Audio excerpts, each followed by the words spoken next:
Hello, I'm Walter Haugen. Welcome to the CPG Xchange podcast, where we discuss current issues in revenue growth management, data and analytics, category management, and more.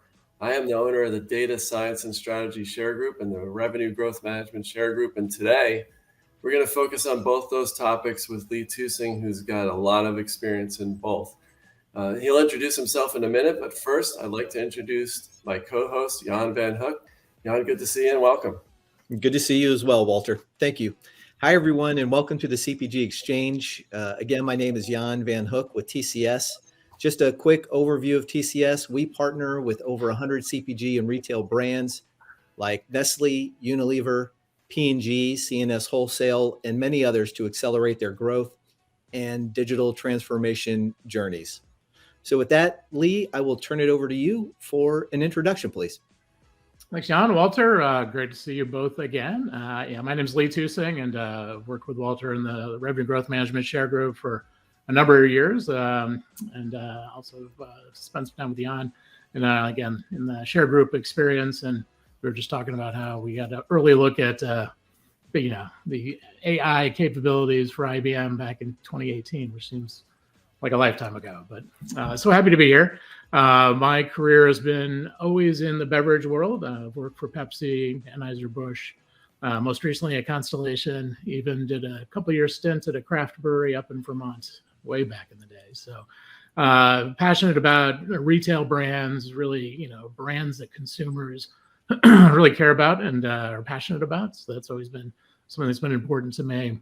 My career started in sales. I spent most of my time on the sales side of the business, and then moved inside to stand up our revenue growth management department for our beer division back in 2013, 2012, in that time frame. Then I stood up our strategy department shortly thereafter, and then of all things was moved over to take on a SAP ERP implementation. So I always joke, if you really want to stand up your ERP, put a salesperson in charge of it.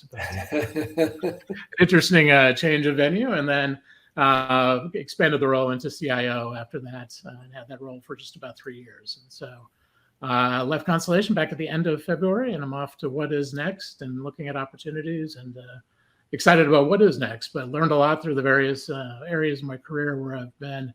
And I think there's a good opportunity to put them together in the next iteration, what that looks like. So happy to be here. It's a great introduction, Lee, and we're honored and happy to have you with us. And I don't think I can say anything more in terms of introduction for you, other than just to say that since I've known you, you stood out in all those roles, and we're going to get into how they sort of built on each other in a little bit. As you went from RGM to CIO, it's a unique path that I think leaves you in a wonderful place in today's world to be able to inform our podcast audience today, obviously, but to do something great in your next iteration of your career. So welcome. Thank you. So Lee, you're between roles now, and I couldn't help but see on your LinkedIn profile that your current role is listed as World Traveler at the Tussing family. I think that's fantastic. And we know that you are busy with your consulting work right now, but we would love to hear a little bit about your experience as a world traveler. Can you share something with us? Absolutely. Yeah, no, it's been a nice opportunity to kind of really take some time off, determines what's next. And my family loves to travel. So most recently we did a menu cruise, so basically end to end from Romania up to Germany. So a part of the country part of the world I had not spent any time in. So Romania, Bulgaria, Serbia, came up through Hungary, Slovakia, and into Germany. So it was a interesting cruise from a lot of different reasons. And for me, as probably a lot of folks from America think about those countries in the Cold War context, right? And to me, to see these, not developing countries, but countries that were under such a strict regime for so long, and how they're bouncing back, and really the vibrancy and activity and what folks were working on. It was really, really, I think, eye-opening. Definitely Budapest was a city that, rivals, I think, London, New York. It was amazing how cosmopolitan it was. A lot of young tech folks based out of there. So you can see why when you get to a city like that with all that it has to offer, but across the board. I mean, it was amazing the group that was in there. And then coincidentally on the cruise was a group of folks from a Texas winery who were educating people on Texas wines. Which we do have them down here, yeah. You don't think so, but we do, yeah. You had to go to Eastern Europe to find out about wines in Texas, which is actually a very large wine area, which I wasn't aware of. So it was just, again, I love travel for the opportunity to see different things, change your mindset, move on. So up next, family's heading to Australia, New Zealand, and that will check off the 7th continent for the family. So we're looking forward to that one. And after watching the World Cup that's going on in Australia and New Zealand right now, it's been fun to think about heading over there. So looking forward to what's next. Wonderful. Well, you had me at Vermont Craft Brewery, Lee, so now I think we could do a whole different conversation on the world traveler and probably fill up an hour and not get to everything. So appreciate that and wish you a great trip to Australia and New Zealand. But let's turn now to to the RGM and CIO and your role. And I think it's to me a unique story at this point. Probably something that more companies should do, and love to get your take on that as well. But when I met you, you were standing up and leading RGM, and then we had a conversation where you kind of been tapped to be CIO, and we talked a little bit about what that might be like, and being a guy that's not a coder, not a tech person, not a data science degree, and here you are leading the IT group for one of the biggest alcohol beverage company in the world. Tell me, what was that like, and sort of what was the key for you in being that person coming from the outside and able to successfully lead a tech organization? Yeah, I joked that when I told my wife I was taking over the role, she literally laughed wine out her nose. I mean, she was just like, you can't even turn your computer on, and so I sort of phased into it. There was a project team we had stood up to launch. We basically were putting the entire company onto one ERP solution. We chose to go with SAP S/4HANA, and there was a team stood up, and the person who was leading the team left the company, and so I was tapped to take over. So in that role, it was more of a, hey, we've got a project team, we know where we're going, here's our timeline. And as I walked in, it was very much that situation of, there were opportunities, with the team and its relationship to the broader company. Stakeholders weren't bought in on the project. And, and it kind of like very quickly came to me that it's just a business problem. This isn't an IT problem. This is, how do we get the team engaged and going in the right direction? How do we get the business stakeholders involved at the right levels? My job is basically how to remove obstacles and get buy-in and resources. And so did that role for about 6 months, and the stand-up team was separate from IT. And that was a decision that was made that, almost a skunk works type of a team setup.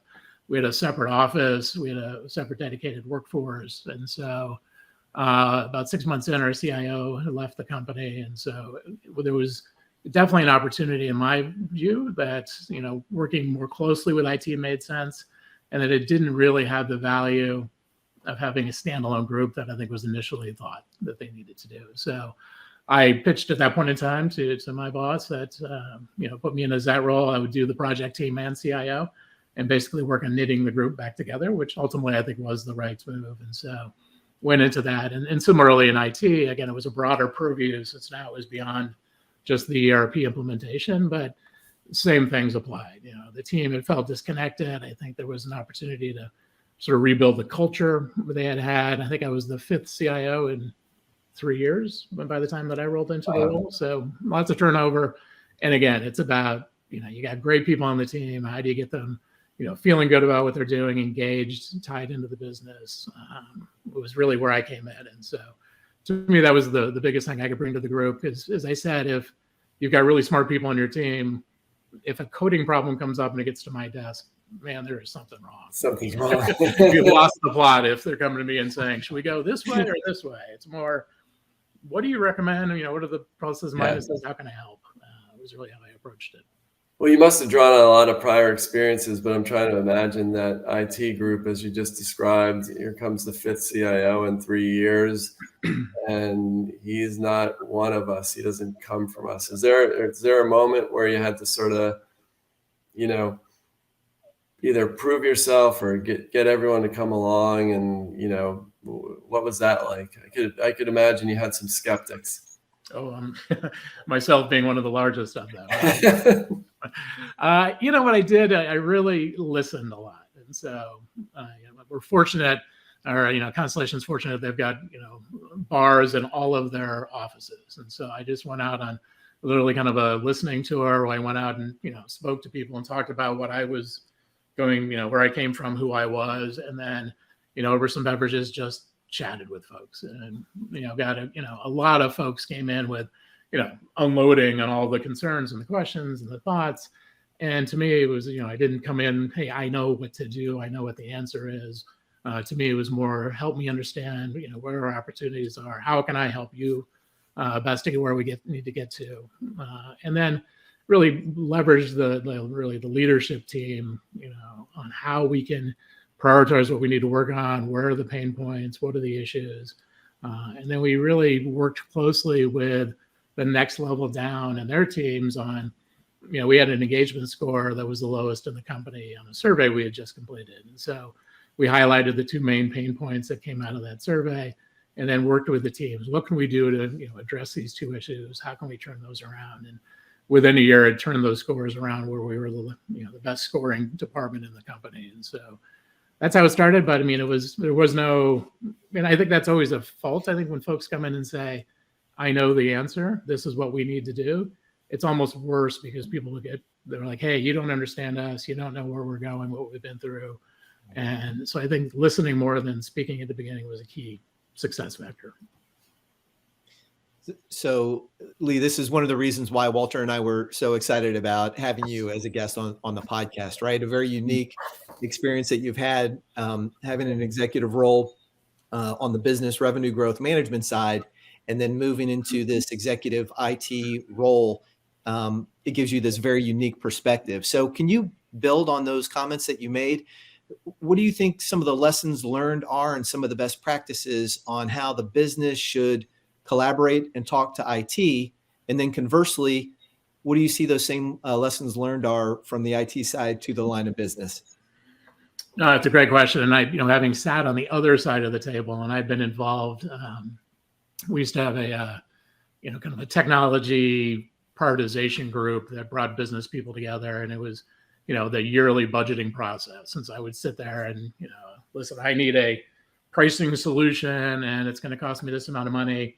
And I'd meet with my peers and we would basically, try to get to the top of the list. You wanted to get over the line to get your projects funded. And so I've been involved in that process. And, even at that point in time, I noticed that the projects had stayed on the list and even, hadn't made it over the line, were still on the list year after year after year. And at one point in time, I remember one of them got brought up and we were kind of like, do we need to leave this on the list? And then we realized the person that was the sponsor had left the company 2 years before. It was one of these things where, we kept cycling through them as if they're still relevant. And so I think one thing we did learn, and so when we did the SAP implementation, it was a true sort of phased big bang, but it wasn't, the sort of very agile focus. But I think one thing that we learned as we were going through these processes where business, has needs that aren't necessarily technology needs, they have business needs. And, IT kind of speaks technology. And where things tended to fall apart was when business would come and say, I need this tool, to get something done. And invariably, I kind of was able to work this backwards. It usually meant they just had met with a salesperson from that company who was selling them, oh my God, your job would be so much easier if you just had this tool, right? And so many times business would come in and say, we need to do X, Y, and Z. And, our IT team was very, very reactive and very customer focused, almost to a fault, to the point of like, okay, if you need that, we'll set it up. Okay, how much is it going to cost? We'll spec it out. We'll get the project done. And so many of those projects ended up, again, someone's moved on, the business has changed, there wasn't the need for it anymore. IT was still pushing forward to get the project done. And so, that was one of those things we learned, pretty quickly. It's like, let's take that step of understanding what is the business need? What is the problem that's trying to be solved?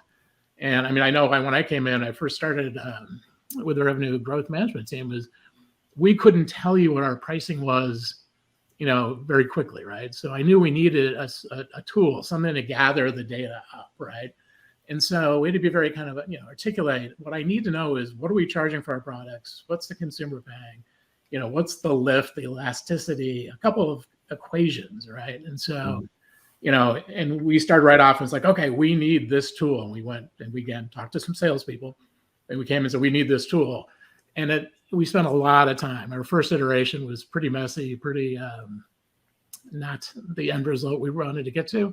And I think at that point in time, someone had said, what do you actually need? It's like, well, I need to know what the price of this product is in this market. And when I take it up $1, what happens?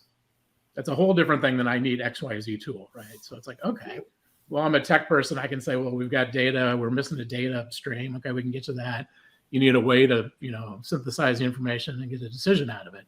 And those discussions, I think, are much more likely to turn into something that's a good outcome in real time. And I think sometimes there's this idea of, well, I only get one crack at the budget. Let me put it all in. Let me get the big project funded. And then, as I say, things change, people change, priorities change. That makes sense. And that's a great segue into something else that you and I talked about that we wanted to talk about in this podcast, which is the agile process that Constellation was working with at that time. And I know you had some outside help in getting that set up, but the way you originally described that to me was, hey, instead of taking this big project with step 1 to 100, do all those steps, we're doing little sprints, 2 weeks here, 3 weeks there. We put some things in place, evaluate them, and then do we need to make adjustments before we need to go to the next step? And that was new to me at the time. And I thought it was a really interesting way to do it. Can you share a little bit about how that worked and why you think, after going through that, that's a better way to launch IT projects and tools? Yeah, we sort of phased it in how we looked at, agile, and folks definitely, I think, like the concept, but then putting it into play is harder than expected. But we started with what we called a product-centric approach to IT. And so when I first came in and the team was pitching me on, hey, this is how we want to stand it up, it's really focusing on the product isn't, the tool, right? The product is, we call it accounts payable. The product is RGM, right? It's sort of, I've got a business capability I'm trying to stand up, and then dedicating IT people to work full time on that product with a product leader from the business. And so what we found is by really embedding the IT individuals into the business team, and literally physically, when possible, they're sitting next to each other and talking about, what do you need from this, this capability? And it's like, well, okay, well, I need to be able to track X, Y, and Z. Okay, let's start with where we're at. And then you start getting into that opportunity, which we really unlocked with the Agile, which is, how do we make small changes continuously, right? And not wait for the, 6 months, okay, big unveiling, we do it. The business, wasn't involved enough to understand what it is they're getting. They either like it or don't like it, versus, okay, we tried something, it worked, it didn't work. How do you, fast fail, change quickly and move on? And so we started in the IT organization going to what we call this product-centric approach. And then the organization embarked on what they're calling a digital business acceleration project, where we did bring in some outside help and stood up, almost like when we did the SAP work. It's standalone, team set up around a couple of key business capabilities, and brought in external folks. Because what we did find as well is, oftentimes you need a new mindset, you need a new way of, thinking, and bring some folks in. And so, and even with that group tried a whole new way to source talent, where they could, go from really spec to hire in weeks, not months, and that was a key pain point that we saw. And so they really sort of rewrote the rules in standing that up. And I think that was helpful. And so I think the intent, or the hard part now would be, how do you integrate that back into the overall business so it doesn't become a haves and have nots. You got one team that's, sort of doing their own thing, and the other team can't. And so I know that the group is looking at that now. I imagine that kind of approach must have been great for team building and relationship building between the business owners and the IT owners on these projects. It is. And I mean, that's where we really uncover, I think, the the opportunities, good and bad. I mean, there's always a little bit of that, like, as I said, I was on the other side of the equation, trying to hold on to my money and not wanting to give it up, right? And so it made it a lot easier when you got to the opportunities and said, okay, well, we're going to give you a block fund for this amount of time, spend it however you think is the most important to do it, but then show me your results. And then when you come back and, well, my block is exhausted, I want more money, well, show me what you got out of it. And then it's much easier to make those decisions with other priorities that might come up and say, I'm sorry, this one is more lucrative, or this one's more value to us than what you're bringing to the table. And so, but I think all in all, it's IT is, there was an article in the journal, I think it's time to get rid of your IT department. And it caused a lot of folks consternation and concern. But the idea was, not like, outsource it or get rid of it, but that to think of it as this on an island, it's its own, you got to go through the door to go talk to those folks, is not the way that technology needs to adapt. And, if you look at our, not the consumers, but the employees in the company are used to having technology at their fingertips constantly, right? And, things happen on your iPhone daily that you just, it's an upgrade. I get it. I'm not freaked out. I'm not worried about an upgrade, right? That's kind of old thinking, when you used to have these things, like, we're doing it over the weekend, we're turning the lights out, and right. Hope Monday we can do business. Everything works. Yeah. Yes. Fingers crossed. So I think that idea of really embedding, on both sides, IT, the business has a lot of IT experience, and I think sometimes we overlook. And then the IT team really enjoyed being more closely aligned with the business as well. Yeah. So Lee, we see industry-wide in technology still a very high project failure rate. We'll read from time to time 50 to 60% failure rates. Recognizing the importance of change management and all the other things that you described, do you think that there are things that companies can do to mitigate some of the risk and improve that success rate?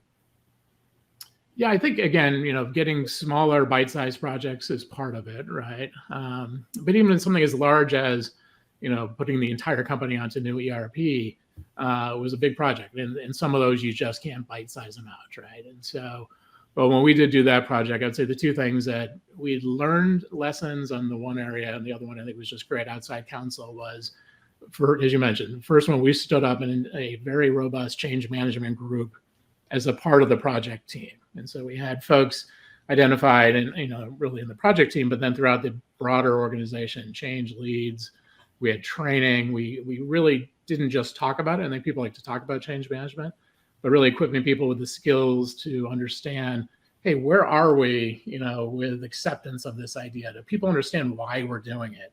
And if they don't, what can I do to change that, right? And giving people the tools to address where the pain points were in their departments, right? And then we were, I sort of half joking, like said, nobody cares about your ERP until it doesn't work, right?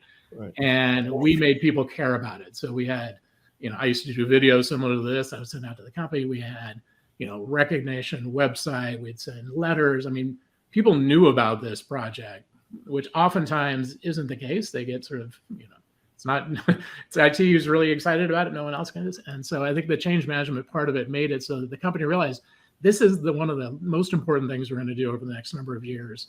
And here's who, if you've got questions to talk to, and here's how to get involved.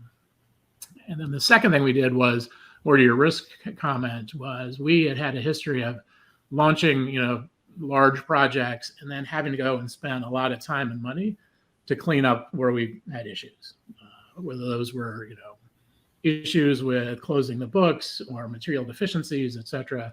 There was a person on my team that tracked it over the last 10, 15 years, and the amount of money we spent afterwards and the issues we found going through was key. So we right up front built security and controls into the project teams, even into our testing, to make sure that what we were doing was going to hold water. And that was a key thing. So it was sort of, we are not going to go live on this project if there's any chance we're going to run any risk in the company. It was we called it a non-negotiable. And so because of that, when we did go live, we really had minimal issues and no deficiencies, and really the business, just kept moving, which is where you want to be. So I think those two elements are key.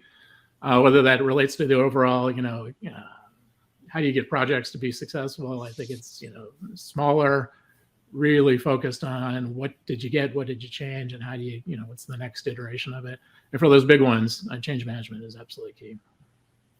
Yeah, I think we're seeing that even in the data group. We're seeing that change management is a big deal, and where it's lacking, a lot of these projects don't work out. And maybe that's a future thing for you, Lisa. You seem like you could change a course you could do a course on change management. But I want to just take you back to something that I think actually relates to all that as well. As the RGM lead at Constellation, you shared the Revenue Council concept with all of us. And I always thought that was a very elegant way that you all had to get alignment at a high level and then enable the people that had to execute to have sort of that alignment and executive support to go out and make things happen. And not unironically, I'm finding similar concepts as we get the data group going. Some companies are starting to use that same type of approach to their systems and tools projects. Can you just share with us a little bit about how the Revenue Council worked at Constellation and why you think it was a big part of your success when you're the RGM leader there?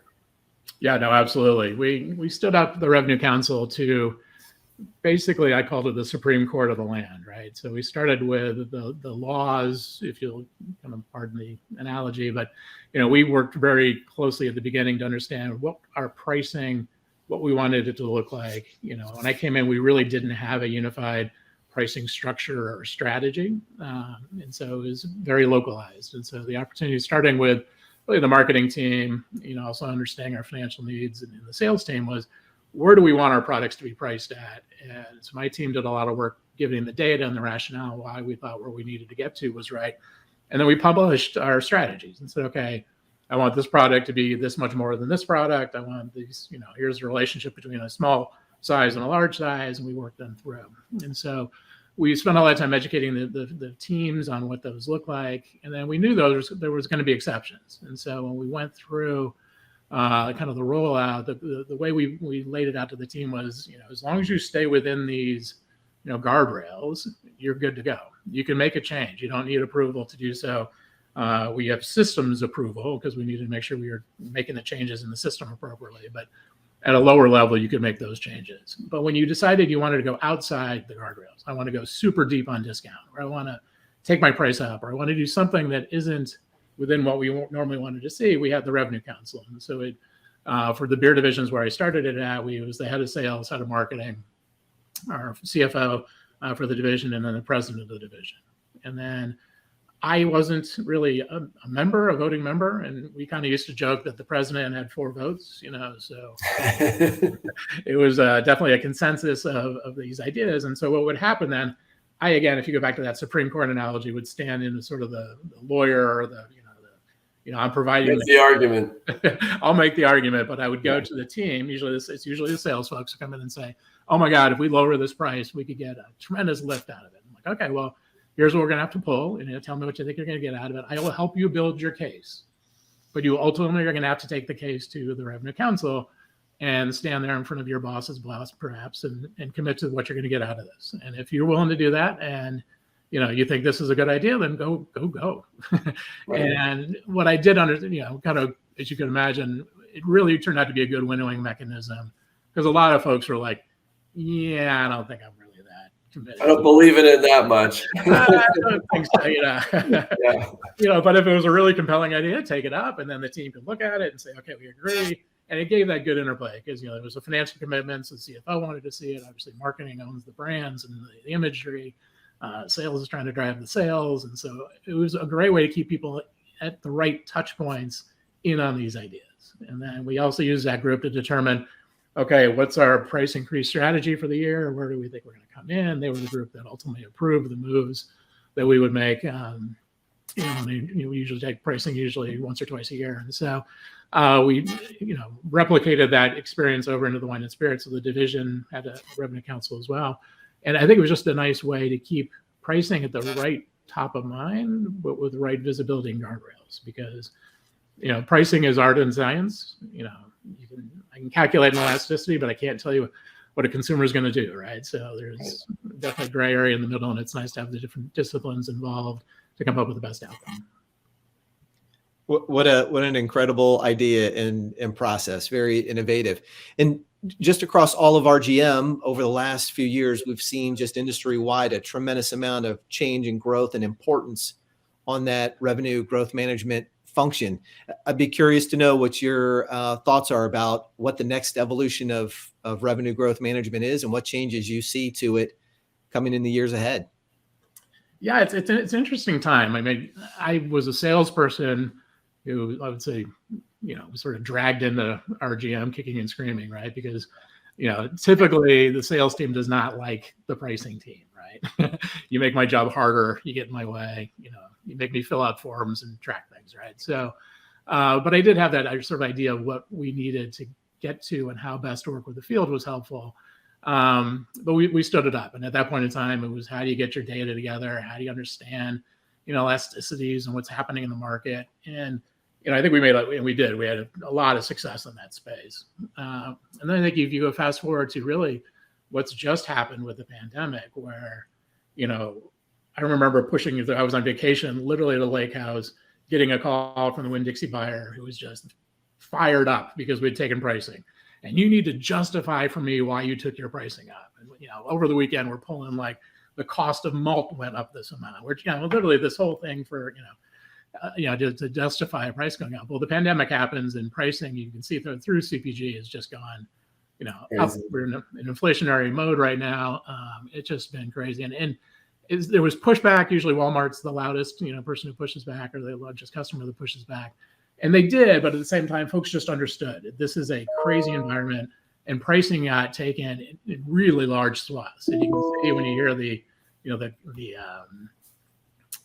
quarterly announcements, these companies are really driving a lot of the results on their price increases. And so I think what's interesting now is what's next from that, because I would like to say you could have probably taken pricing a little bit inelegantly and still been successful. Going forward, I don't know if that's going to be the case. And I think it opens up the opportunity for more than just looking backwards on what's the data telling you, right? It's going to really have to get more to what's the consumer willing to pay. And, that's going to be a key element to me. I mean, I started my career in Pepsi 30 years ago, and a sale price on a 2-liter was 99 cents and the 12-pack was $2.99. 20, 30 years later, it was still the same. Those were the price points, right? I picked up a 12-pack the other day and was shocked at how much I was paying for a 12-pack of soda, but they finally were able to break the code on that thing, right? And so the question becomes now, how do you not kill the golden goose? And I think that's where things like, data, AI, this opportunity, there's so much data out there now, and it's not just my sales data and my IRI or my Nielsen data, right? I mean, as we were, we were in that IBM, situation. I was like, can you tell me what a consumer will pay for my product? That's what I want to know. I want to know, Jan, what will you pay for my product on a Saturday at 12 o'clock? Right to the point. I want to get ahead of it versus reacting to what happens.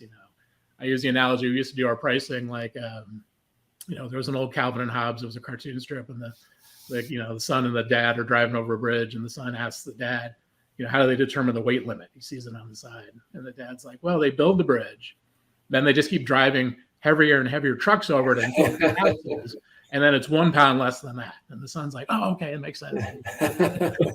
Pricing is a little bit like that. You take it until you can't, and then you got to give it back, right? So it would be so much better, I think, with the data. And it's not just the retail traditional data we're used to, is consumer willingness to pay. What are we doing? What are we leaving money on the table? And I think that's really exciting, and I think that's where the RGM space is going to go. Well, Lee, we want to thank you. This has been terrific to get your insights, and obviously we wish you well in your role as world traveler, and wherever you end up when you're done being a world traveler, and you get back into your next gig. We'd love to hear back from you and stay in touch with what's going on in your life in both areas. So thank you. Absolutely. Thanks so much. It was a pleasure spending some time with you, and look forward to staying in touch. Great. And we want to thank the audience too for tuning in, and encourage everyone to look for more episodes like this of the CPG Xchange podcast. Thanks all.